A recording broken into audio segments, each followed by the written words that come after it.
Few things are more mysterious and intriguing than the secret bases around the world, and submarine bases are particularly fascinating because they could show up almost anywhere on the map, and their clandestine facilities could bring life and death into balance on a massive scale. Here are 10 of the most secretive locations, many now mothballed or abandoned, that give a slight glimpse as to how deep the rabbit hole really goes. Number 1. Holy Loch, Scotland. Whereas the nearby Her Majesty's Naval Base Clyde, Her Majesty's Naval Base Portsmouth, and Her Majesty's Naval Base Devonport are all among the UK's biggest and best known bases, the base at Holy Loch was intended to be much more secret.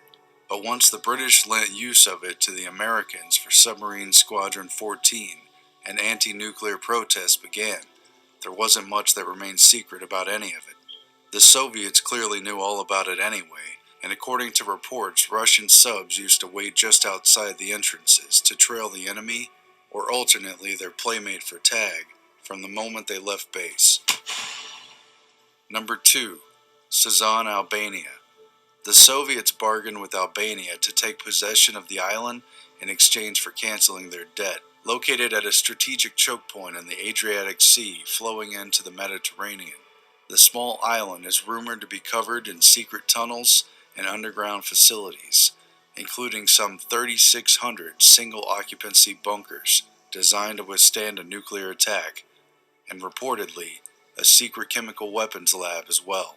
Considered a highly militarized fortress during the height of the Cold War, it was eventually reclaimed by Albania after they cut ties with the Soviets, and today remains virtually closed off to visitors, though it's often used for military exercises. Even so, they're hoping to turn it into a tourist spot sometime in the future. Number 3. Brutana Bay and the Kuril Islands. This dotted ring of islands forms a strategic barrier against Russia's easternmost submarine activities in the Sea of Okhotsk, which is their only position for direct access into a major ocean free from ice cover. More importantly, this secret base probably comes the closest to being a real-life Bond villain lair. It was built inside a sunken caldera inside a protected harbor with a shallow entrance that leads to deeper bay waters on Samashir Island, which is host to 5 volcanoes, many of which are still active. The base was active from 1978 to the end of the Cold War and sustained as many as 3,000 people in the small village connected to it. A few people have toured the ruins of this top-secret base that was active from 1978 through the end of the Cold War, and at one point sustained up to 3,000 people. Number 4. Olavsvern near Tromsø in Norway. Tucked away in the scattered pieces of land on Norway's northern border is a secret base with fascinating and massive facilities to house and repair submarines deep inside sheltered tunnels, and along with it the resources to house and station a large force. Interestingly, this top-secret submarine base was built and paid for by NATO to defend against the communists, but in a twist of fate, in the years since the end of the Cold War, the cost of maintenance led the Norwegians to put it up for sale. And who else would choose to lease it but the Russians? Are they really gearing up for something yet again? Tensions have never been higher, and the U.S. military forces have certainly been on alert over the rapid pace and massive buildup of SSBN nuclear subs and facilities to house them, including in some cases dusting off those that already exist. Number 5. The Balaclava submarine base at Sevastopol in Crimea on the Black Sea. Like other submarine bases, this was top secret at the time, but today it's actually become an official tourist attraction, and people can take a guided tour to see the massive underground structures that once housed some of the Soviet Union's deadliest fleets. Though geography has provided many challenges to Soviet naval supremacy in other locales, after seeing photos inside this place, there's no second guessing why the Russians have long dominated the Black Sea. Number 6. Kings Bay, Georgia. With thousands and thousands of miles of coastline on 2 oceans and other bodies of water, there are no shortage of places for U.S. submarine bases. But in the latter phase of the Cold War, this unsuspecting location in Georgia became a major base of power, particularly after Spain kicked Submarine Squadron 16 out of its base at Gibraltar, and other European partners downsized their cooperation.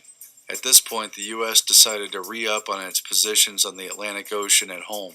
During President Jimmy Carter's term in the 70s, the Georgian native had billions of dollars of infrastructure moved to his home state, and today it remains home to the Trident nuclear-armed submarines and one of the most powerful and secretive Navy installations.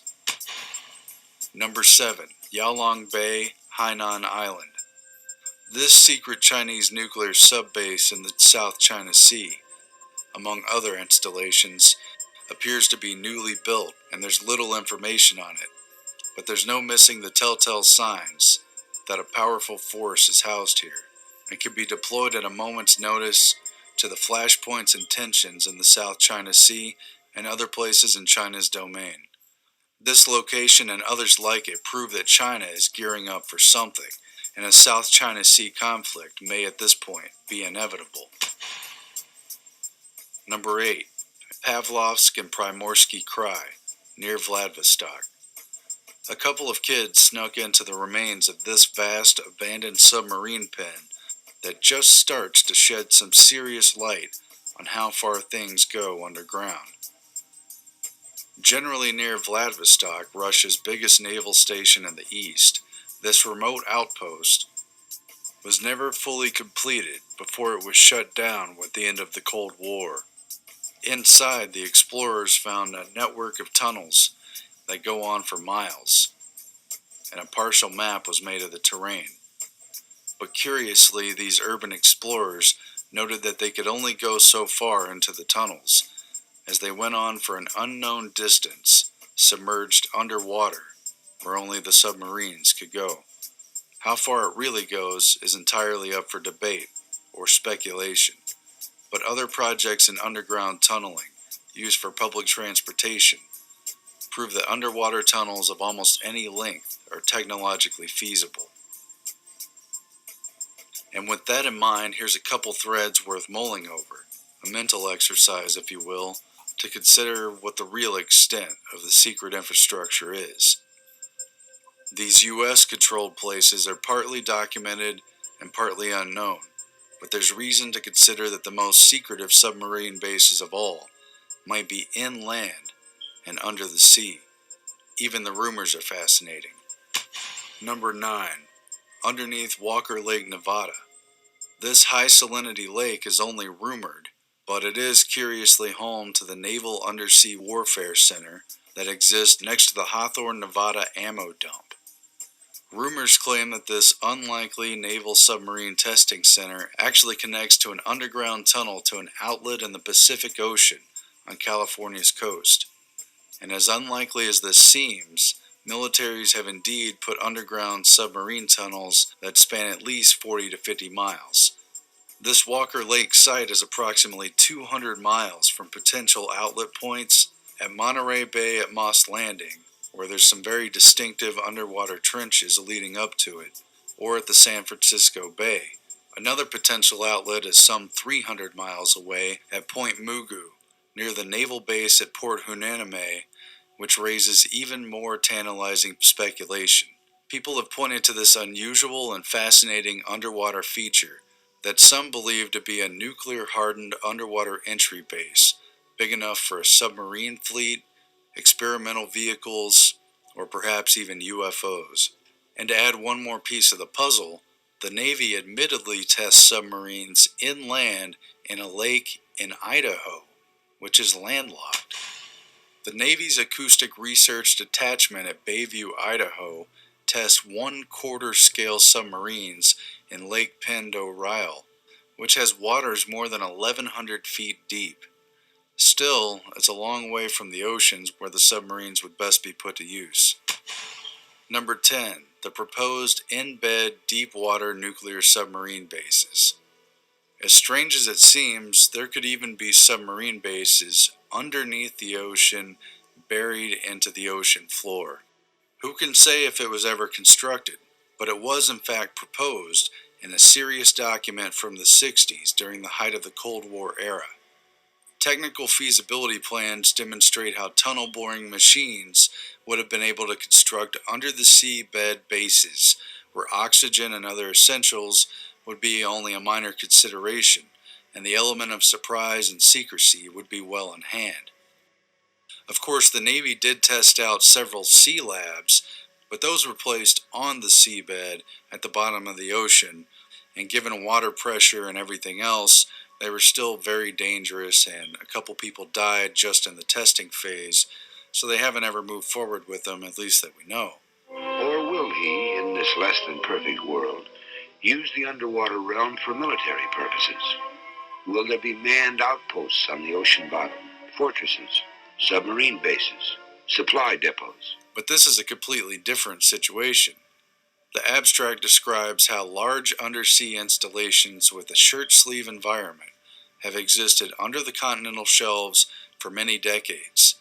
It says the technology now exists using off-shelf petroleum, mining, submarine, and nuclear equipment to establish permanent manned installations within the sea floor that don't have any air umbilicals or any other connection with the land or the water surface.